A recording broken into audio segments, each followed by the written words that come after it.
All right, real quick before I get started, if you're new to the channel, welcome. And if you've been here for a while, make sure you hit the subscribe button and select all, so you'll be notified every time I upload a new video or presentation. You know, Thinking Out Loud, Real Talk Tuesdays, or a Shabbat sermon.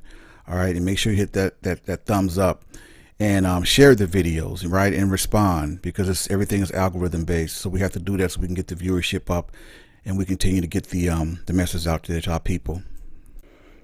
All right, good morning, good afternoon, and good evening, everyone. This is Dr. Ephraim. Today's date, October 23rd, 2022. And I'm sharing with you something I came across that really kind of that inspired me to share this MLK speech I'm about to share with you all. I mean, who doesn't know about Martin Luther King Jr., right? You know, he's he's mostly known for spearheading the civil rights movement of the 60s. And he did so in a nonviolent way, meaning that no matter what type of treatment him and his supporters received while they was marching and doing sit-ins, they weren't going to retaliate or fight back. Now, you have to be built a certain way for somebody to hit you or hit your wife or your children and you not retaliate, really. I'm not cut from that cloth, but I have the greatest and utmost respect, for Martin Luther King Jr. for the stance that he took and how he chose to, to carry it out, no doubt, because what couldn't be, argued is his love for our people, straight up and down, But what inspired me to do this lesson and share this speech is I saw this other brother. He made a comment that it really sparked thought in me, and he said that, wow, really we shouldn't compare Martin Luther King Jr. and Malcolm X. They had two totally different oratory styles. They had just two different approaches, whatever the case may be. But he said, I think he said, I'm paraphrasing, I don't want to say exactly what he said. I can't remember exactly what he said, but essentially he said he respected Martin Luther King's approach because it took more discipline. And I didn't really understand what he meant when he said that. He said, think about it. He says, somebody hits you, you hit them back, right? Reflex, whatever. He said, but it takes a lot of discipline for somebody to hit you and for you to turn the other cheek.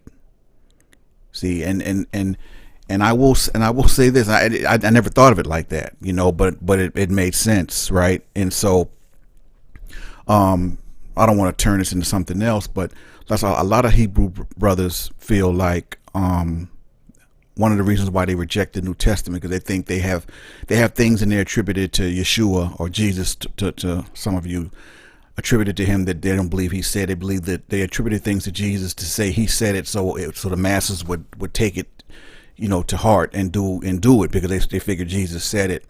They figured some of the things attributed to Jesus was to help the Romans, or to was their best interest in mind, or whatever the case may be. And I don't know, that I may even do a lesson on that, because that's why a lot of our Hebrew Israelite brothers straight up and down reject.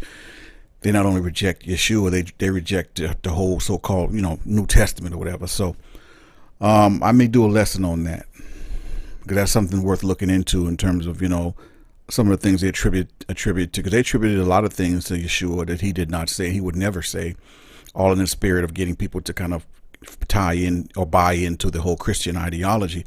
But enough on that. When I came across this particular speech by MLK, I had never seen this, and it's crazy because he's mostly known for his "I Have a Dream" speech, right? And that's the one they mostly play during his birthday, holidays, stuff like that. But this one right here, I never heard. I never heard this one, and made me wonder why, or whatever. It shows him in a very, I don't know the word to use, but you see in this clip the intense love and compassion he has for his people, man. And he's a Capricorn like me, and so I could feel him, because I have that same love and passion for our people. Like I said, our approaches might be different, but my thing is, sometimes, we can take different routes as long as we get to the same destination, right? And so I respect Martin Luther King Jr., and I pray that the Most High have mercy on his eternal soul. I thank him for all that he did and he tried to do for our people. because he died trying to do that, man. I mean, he made the ultimate sacrifice, right? So anyway, y'all check out this speech by him, and y'all let me know if y'all ever heard it and what you think in the comment section. All right. So until next time, this is Dr. Ephraim signing off, saying Shalom, elect. I come here tonight and plead with you. Believe in yourself and believe that you're somebody. As I said to the group last night, nobody else can do this for us. No document can do this for us. No Lincolnian Emancipation Proclamation can do this for us. No Kennysonian or Johnsonian Civil Rights Bill can do this for us.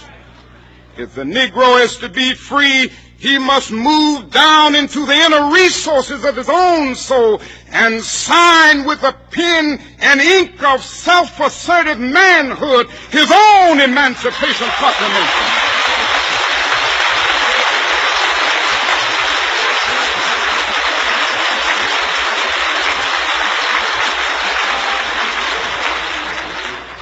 Don't let anybody take your manhood.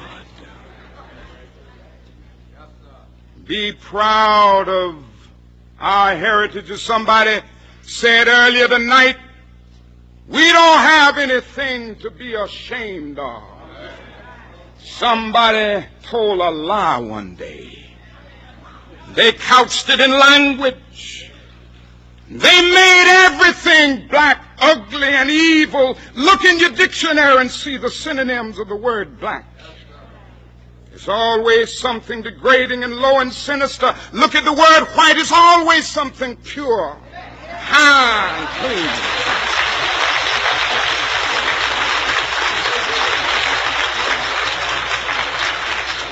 But I want to get the language right tonight.